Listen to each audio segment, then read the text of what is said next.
तो चलिए आगे बढ़ते हैं। दिल्ली के मुख्यमंत्री अरविंद केजरीवाल ने कोरोना पर काबू पाने के लिए भीड़भाड़ वाले इलाकों में छोटे स्तर पर लॉकडाउन लगाने की बात कही है। हालांकि केंद्र सरकार से इजाजत मांगी है उन्होंने इस बात की। केजरीवाल ने कहा कि उन्होंने केंद्र सरकार को प्रस्ताव भेज दिया है। शादियों में सिर्फ 50 लोगों को शामिल होने की अनुमति मिले, ये प्रस्ताव भी केंद्र सरकार को भेजा है। दिल्ली के मुख्यमंत्री ने अरविंद केजरीवाल ने अब से थोड़ी देर पहले प्रेस कॉन्फ्रेंस कर ये जानकारी दी। कोरोना के बढ़ते मामले पर ये एहतियाती कदम दिल्ली सरकार के द्वारा उठाने की कोशिश।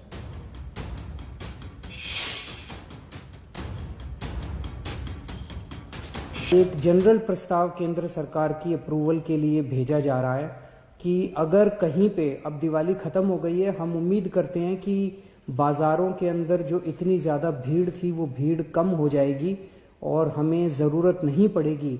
लेकिन अगर जरूरत पड़े और सारी कोशिशों के बावजूद भी अगर किसी बाजार में हम देखते हैं कि सोशल डिस्टेंसिंग और मास्क का पालन नहीं किया जा रहा और वो एरिया एक तरह से लोकल कोरोना हॉटस्पॉट बन सकता है, तो उस वहाँ पे बाजार को कुछ दिनों के लिए एहतियात के तौर पे बंद करने की इजाज़त दिल्ली सरकार को दी जाए। ऐसा प्रस्ताव अभी केंद्र सरकार को भेजा जा रहा है। इसके लिए भी मैंने एलजी साहब की परमिशन के लिए अभी लिख दिया है। और इसी बड़ी खबर पर हमारे साथ मेरी सहयोगी मदीहा खान जुड़ रही हैं। मदीहा खान लोगों के बीच में मौजूद हैं, उनसे उन्होंने बात की है। मदीहा, मैं आपसे जानना चाहूंगी कि दिल्ली के मुख्यमंत्री ये कह रहे हैं कि लोकल लेवल पर यानी छोटे स्तर का लॉकडाउन लगाने के लिए उन्होंने सिफारिश की है केंद्र सरकार से। लोगों का, दिल्ली के लोगों का क्या रिएक्शन है इस मांग पर? शोभना, अभी हमने जैसे ही ये पीसी की खबर सुनी उसके बाद हमने कुछ लोगों से बात की है, तो कुछ लोगों का कहना है कि अगर जिस तरह से आंकड़ा बढ़ रहा है उसके बाद वाकई ही लॉकडाउन अगर लगता है वो अच्छा है, लेकिन जो लोगों की आर्थिक स्थिति हो गई थी लॉकडाउन के बाद वो वाकई ही चिंताजनक थी। इसलिए लोगों का कहना है कि पूरी तरह से तो नहीं, लेकिन जो बाजारों में नियंत्रण करने की कोशिश का ऐलान किया है अरविंद केजरीवाल ने वो वाकई ही अच्छा है। थोड़ा थोड़ा करके अगर बाजारों पर नियम जो है वो लागू किए जाएं तो अच्छा है, क्योंकि दिवाली के वक्त जिस तरह से भीड़ देखी गई थी बाजारों में वो वाकई ही चिंताजनक थी। और जिस तरह से दिल्ली में कोरोना का आंकड़ा बढ़ रहा है, एक्टिव केसेस की बात करें या फिर मौत के आंकड़े की बात करें, जिस तेजी से बढ़ रहा है वो वाकई ही चिंताजनक है। तो लोगों का कहना है कि धीरे धीरे करके जगह जगह नियंत्रण करने की जरूरत बहुत जरूरी है इस वक्त दिल्ली में, क्योंकि भीड़ बहुत ज्यादा दिखाई दे रही है दिल्ली में। जी बिल्कुल ठीक है मदिया, बहुत बहुत धन्यवाद आपका इस पूरी जानकारी के लिए। और मैं अपने दर्शकों को बता दूं कि अब हमारे साथ आईसीएमआर के पूर्व डायरेक्टर डॉक्टर रमा गंगा खेडकर जी जुड़ रहे हैं। डॉक्टर रमन, मैं आपसे सबसे पहले जानना चाहूंगी कि दिल्ली के मुख्यमंत्री जो सिफारिश कर रहे हैं कि लोकल लेवल पर लॉकडाउन किया जाने की जरूरत उनको महसूस हो रही है, आप इससे सहमत हैं? ये जरूरत आपको भी महसूस हो रही है बतौर डॉक्टर? देखिए, लोकल लेवल पे लॉकडाउन का मतलब क्या होता है, या तो जो सुपर स्प्रेडर्स हैं उनको हम आइसोलेट करें, उनको डिटेक्ट करके आइसोलेट अगर कर पाए तो वो करके देखें, या उस जगह पे अगर बहुत ज्यादा लोगों को अगर ट्रांसमिशन हुआ है तो वहां उनको लॉकडाउन के अंदर रखें, तो ये ट्रांसमिशन होने की जो आशंका बढ़ती है उसको हम कम करने में कामयाब हो पाए।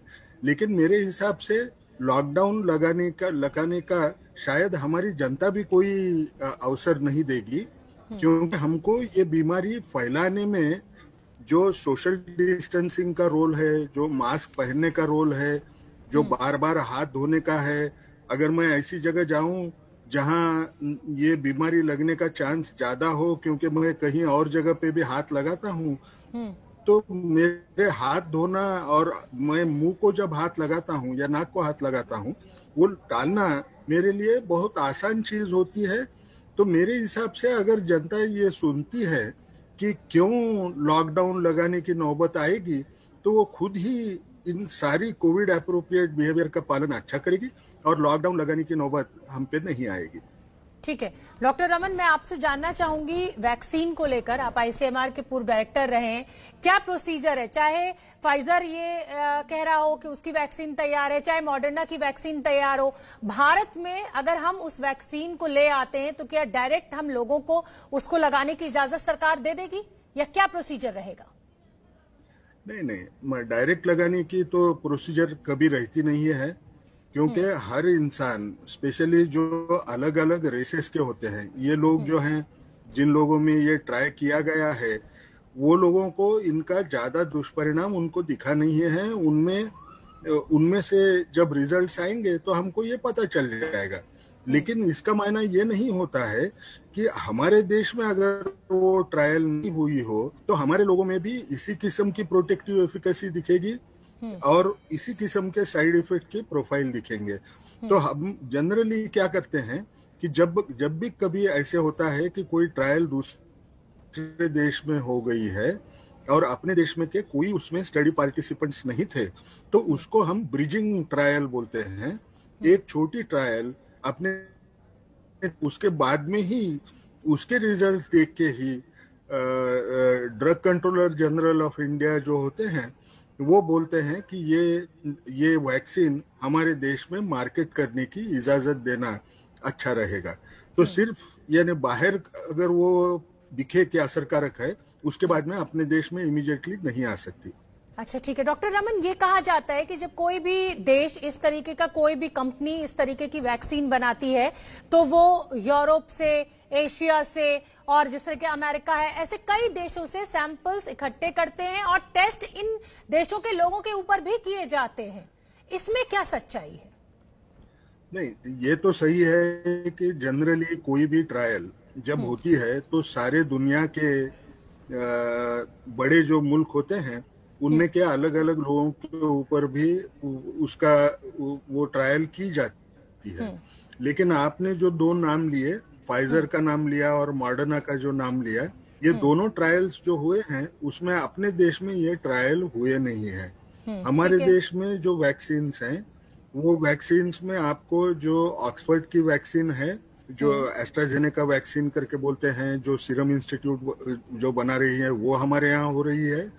और मल्टीनेशनल जो वैक्सीन्स हैं उनमें अभी जो स्पुतनिक की वैक्सीन है जो रशिया से आने वाली है, उसकी ट्रायल करने की उन्होंने परमिशन CDSCO से ली हुई है। और दो हमारे इंडिजिनस वैक्सीन्स हैं, भारत बायोटेक की जो वैक्सीन है और कैडिला की वैक्सीन है, उनके ट्रायल्स जारी हैं। तो ये मॉडर्ना और फाइजर के इसमें हमारे यहाँ से कोई लोग उसमें शरीक हुए नहीं थे। शायद ऐसे होगा कि उनमें जो समझो अमेरिका में जो ट्रायल होते हैं उनमें कोई हमारे देश के लोग जो अमेरिका में बसे हैं वो लोग भी वहाँ शायद पार्टिसिपेट करे होंगे, लेकिन उनकी संख्या उतनी ज्यादा नहीं होगी। तो हमको इस ढंग से सोचना कि ये दो ट्रायल को सीधे परमिशन दी जाए, ये बराबर नहीं रहेगा। ठीक है डॉक्टर रमन, मैं आपसे ये भी समझना चाहूंगी, आपने फाइजर का जैसा कि हम जिक्र कर रहे हैं, मॉडर्ना का हम जिक्र कर रहे हैं। मॉडर्ना एक बहुत बड़ा दावा कर रही है और वो दावा ये है कि 95% उनका सक्सेस रेट है।